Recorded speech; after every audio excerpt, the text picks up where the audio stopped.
पुण्याच्या खासदार मेधा कुलकर्णी यांनी एक व्हिडिओ ट्विट केल्याचं समजत आहे। या व्हिडिओमध्ये शनिवारवाड्यामध्ये नमाज पठण झाल्याचा आरोप त्यांनी केला आहे। यामुळे खासदार मेधा कुलकर्णी यांच्या भावना देखील दुखावल्या आहे असं त्यांचं मत आहे। आणि याचमुळे ज्यांनी कुणी हे केलेलं आहे त्यांच्या कारवाई करण्यासाठी त्यांनी काल शनिवारवाड्या समोर आंदोलन देखील केलं। परंतु खासदार मेधा कुलकर्णी यांना आम्ही सांगू इच्छितो की शनिवारवाडा हे धार्मिक स्थळ नाही, शनिवारवाडा हे पर्यटन स्थळ आहे। भारतातील कोणीही व्यक्ती तेथे जाऊ शकतो आणि येऊ शकतो आणि कायदा सुव्यवस्था पाळण्याचं काम हे सरकारचं आहे। त्यामुळे जर कायदा सुव्यवस्थेला प्रॉब्लेम झाला असेल तर कायदा सुव्यवस्था काय आहे राज्य सरकारमध्ये हे सरकार नक्कीच दाखवून देईल।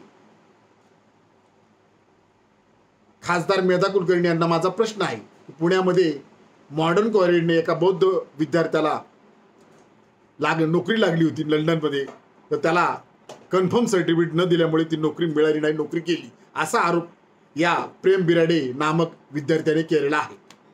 याबद्दल आपण कोणतीच प्रतिक्रिया दिलेली नाही। आम्हाला असं वाटत आहे की जाणीवपूर्वक हे प्रकरण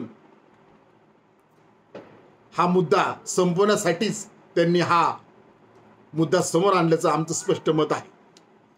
दुसरा प्रश्न आहे त्यांना की ते सतत हिंदू मुसलमान वाद करताना दिसत आहेत। त्यांना माझा प्रश्न आहे की शनिवारवाड्यामध्ये मस्तानी दरवाजा आहे,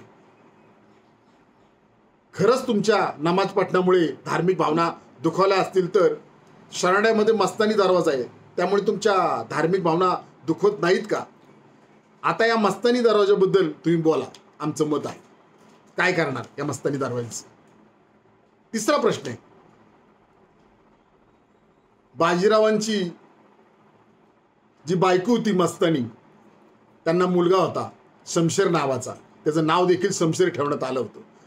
तुम्ही बाजीरावची बाजू घेऊ शकता परंतु शमशेरची नाही।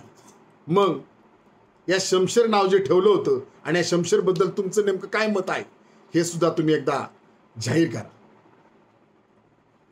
त्यामुळे मी तुम्हाला सांगू इच्छितो, संविधान निर्माता महामानव डॉक्टर बाबासाहेब आंबेडकर यांनी लिहिलेल्या संविधानानुसार भारत देश चालतो आणि संविधान सर्व धर्म समभाव मानते, एवढंच मी खासदार मेधा कुलकर्णी यांना सांगू इच्छितो।